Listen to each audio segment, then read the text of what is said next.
नमस्कार. Food queen मेघामध्ये आज आपण नवलकोलचं लोणचं कसं करतात ते बघणार आहोत. नवलकोल हा काही ठिकाणी मॉन्ज, गाठ गोबी, कोलाब्री, जर्मन टर्निप कॅबेज अशा वेगवेगळ्या नावांनी ओळखला जातो. चला तर मग आपण रेसिपीला सुरुवात करूयात. हे पहा, या ठिकाणी मी हे नवलकोल घेतलेले आहेत. हे नवलकोल आता आपण कट करून घ्यायचे आहेत. मी जसे दाखवलेले आहेत त्या पद्धतीने कट करून घ्यायचे आहेत. नवलकोल बरोबर नवलकोलची पानं आणि त्याचे देठ ही कट करून घ्यायचे आहेत. Some health benefits of kohlrabi: provides antioxidants, triggers weight loss, regulates blood pressure, supports cardiovascular health, builds immunity, prevents anemia, strengthens bones, improves vision. नवलकोलची पाने ही अशा पद्धतीने कट करून घ्यायची आहेत.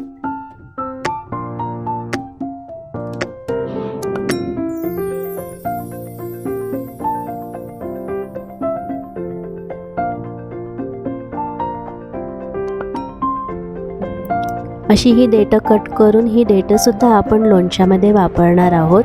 खूप छान लागतात.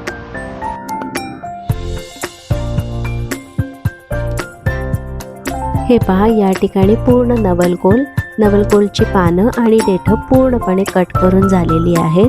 ती आता एका पातेल्यामध्ये घ्यायची आहे आणि पाणी घालून 3 ते 4 वेळा स्वच्छ धुवून घ्यायची आहेत.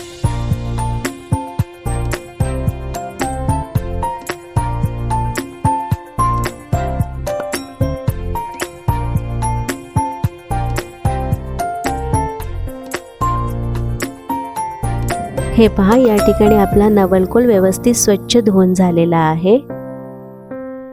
आता एका पातेल्यामध्ये पाणी उकळत ठेवायचं आहे. पाण्याला उकळी आली की त्यामध्ये 1 ते 2 चमचे हळद टाकून घ्यायची आहे. हळद टाकून झाली की आपला स्वच्छ धुतलेला नवलकोल, पानं आणि देठं यामध्ये टाकून घ्यायचे आहेत. साधारणतः 1 ते 2 मिनिटं व्यवस्थित मिक्स करून घ्यायचं आहे. नवलकोल आणि त्याची पानं ह्यामध्ये शिजू द्यायची नाही आहेत. फक्त थोडंसं मिक्स करून त्यामधली इम्प्युरिटीज किंवा त्याला असलेली माती किंवा अदर बॅक्टेरियाज हे फक्त काढून घ्यायचे आहेत.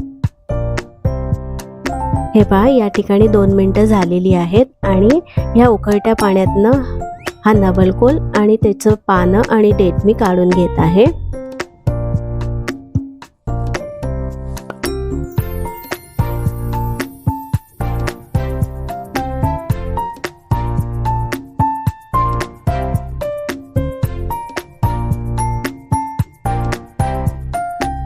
आता हा नवलकोल स्वच्छ कॉटनच्या कपड्यावर पसरून घ्यायचा आहे.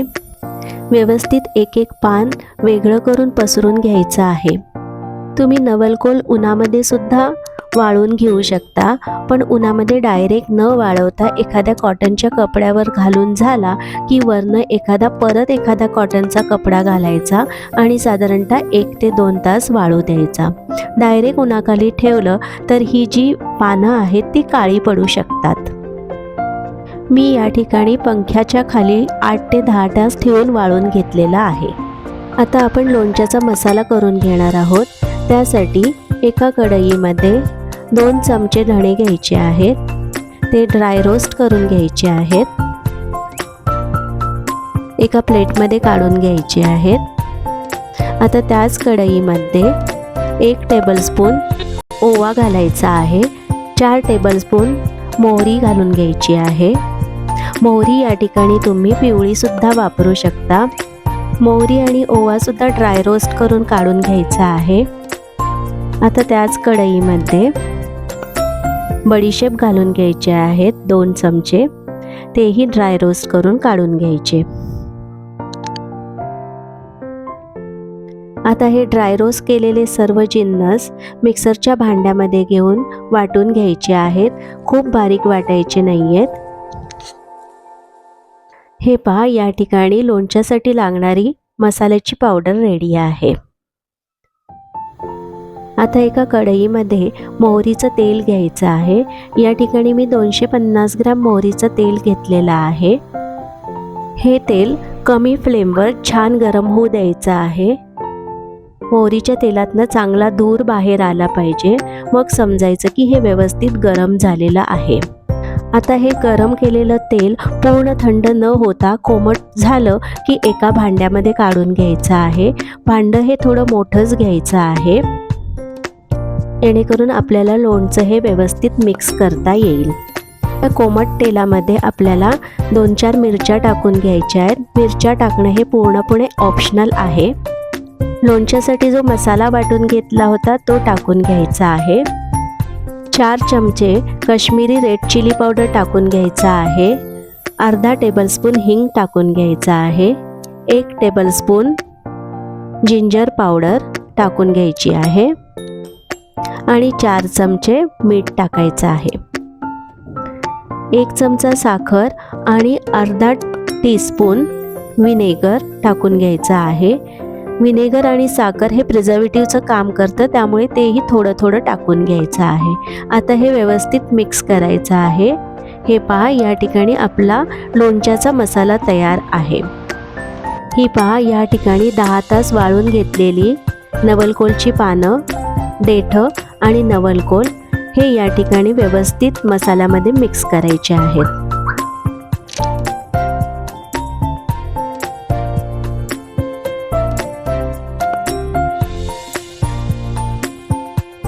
व्यवस्थित मिक्स करून घ्यायचं आहे.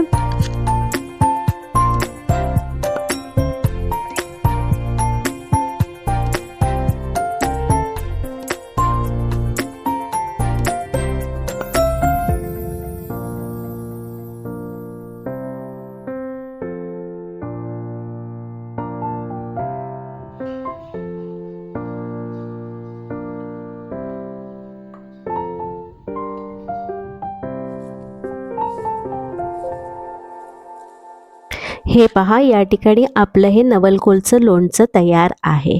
चला तर मग आपण हे एका ग्लासच्या बॉटलमध्ये भरून घेऊ. ग्लासच्या बॉटलमध्ये भरण्यासाठी ग्लासची बॉटल ही व्यवस्थित स्वच्छ पाहिजे, कोरडी पाहिजे आणि बॉटलच्या खाली एक थोडंसं मीठ घालून घ्यायचं, जेणेकरून लोणचं हे खराब होत नाहीत. आता हे लोणचं पूर्णपणे बॉटलमध्ये दाबून दाबून व्यवस्थित भरून घ्यायचं आहे.